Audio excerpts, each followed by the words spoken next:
Hello friends, this is Ponniyin Selvan, episode 5. Let's start with a quick recap. Until now in Ponniyin Selvan, we saw how Vandiyathevan started his journey from Kanchi to Tanjavur to deliver Aditya Karikalan's messages to his father and sister. On his way, he witnessed Palvateriya's majestic arrival with his cavalry and the fair maid in her palanquin. He also had an odd encounter with Alvarkadiyan Nambi, a staunch Vishnu devotee in Vinnagaram temple. We saw the banging entry of our hero made in Sambhuvarayar's palace. Let's see what excitements await him inside the palace.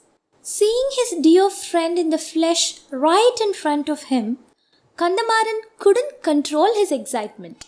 He was completely in raptures. He wanted to introduce Vandiyathevan to everyone in his family. Kandamaran invited Vandiyathevan for a tour around the palace and Vandiyathevan gladly accepted the invite. Looks like the palace is completely overflowing with sparkling decorations and security details. Observed Vandiyathevan on his way to meet Sambhuvarayar. Oh yes, every VIP you name in the Chola dynasty are right here in this palace as we speak, said Kandamaran. Remember our days in the army? How you used to wish to meet all these great warriors in person?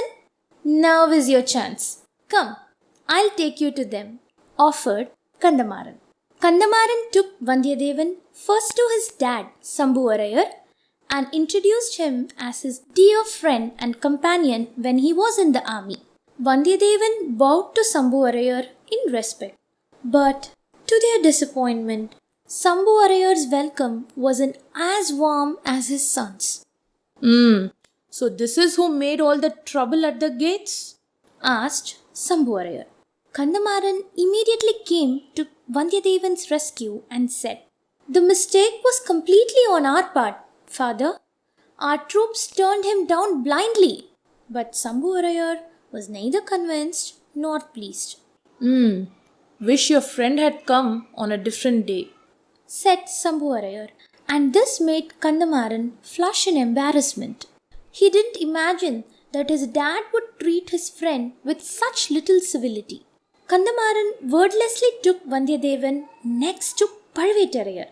Uncle, this is my dear friend Vandiyathevan of Vanarkulam, introduced Kandamaran. When I served in Aditya Karikalan's troop, Vandiyathevan served with me. We used to talk a lot about your victories. He was in disbelief when I told him that you have 64 battle scars on your body, added Kandamaran jovially to Palvateriyaar. Well, Kandamaran meant it flatteringly. Palvateriyaar took offense to Vandiyathevan's disbelief and said, Why? Won't you believe it till you count them yourself? Do you think bravery only belongs in your Vanarkulam? Asked Palvateriyaar curtly. This shocked both the friends, and they froze in response. While Kandamaran was speechless, Vandiyathevan humbly said, Of course not. Words of your bravery has reached far and wide in every direction. This disbelief was only meant as admiration and not as doubt, he clarified. This appeased Palvateriyaar. You seem to know your way out of a tight spot. You will get on all right in life, I'm sure, he said with a smile. As the situation seemed to diffuse a bit, both Kandamaran and Vandiyathevan bit their adieux and left. As the first two introductions didn't go as well as Kandamaran hoped, he took Vandiyathevan to Anthapuram next. Anthapuram is a secluded part of a palace particularly reserved for royal ladies. There, Kandamaran introduced Vandiyathevan to his mom. Kandamaran's mom blessed Vandiyathevan generously as he bowed gracefully and touched her feet. As he looked around, Vandiyathevan saw a young woman behind a soft screen and guessed that she could be Kandamaran's sister, Manimegale. Kandamaran has told a lot about his sister and also has secretly wished that Vandiyathevan could one day become his brother-in-law too. Vandiyathevan's wandering eyes have still not given up. They were still searching for the woman in the palanquin, but with no luck. As they both said their goodbyes and left, Kandamaran was quickly called back inside by his mom, while Vandiyadevan waited outside the ladies' chambers. Although muffled sounds of their talks reached Vandiyadevan, he could not to the world of it make out what they were talking about. There was a loud roar of laughter just before Kandamaran appeared outside.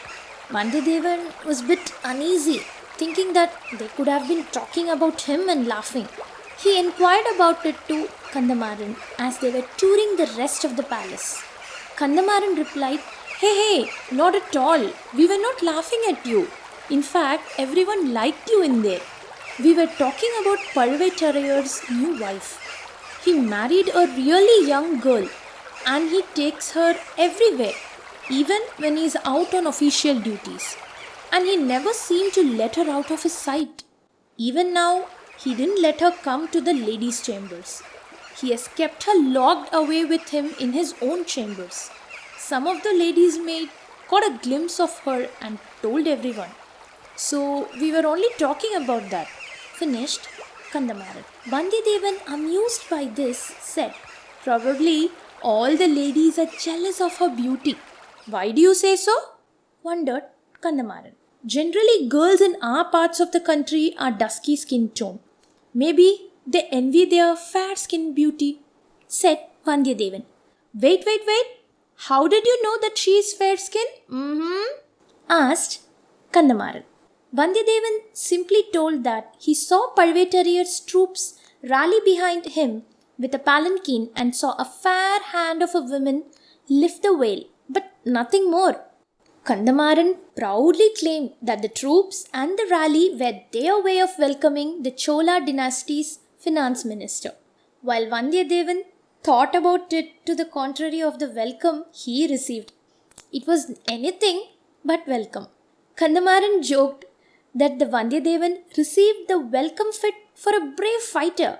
As the two friends talked his way, Vandiyadevan heard the sound of drums and inquired about it. We have arranged for Kuravai Kuttu tonight.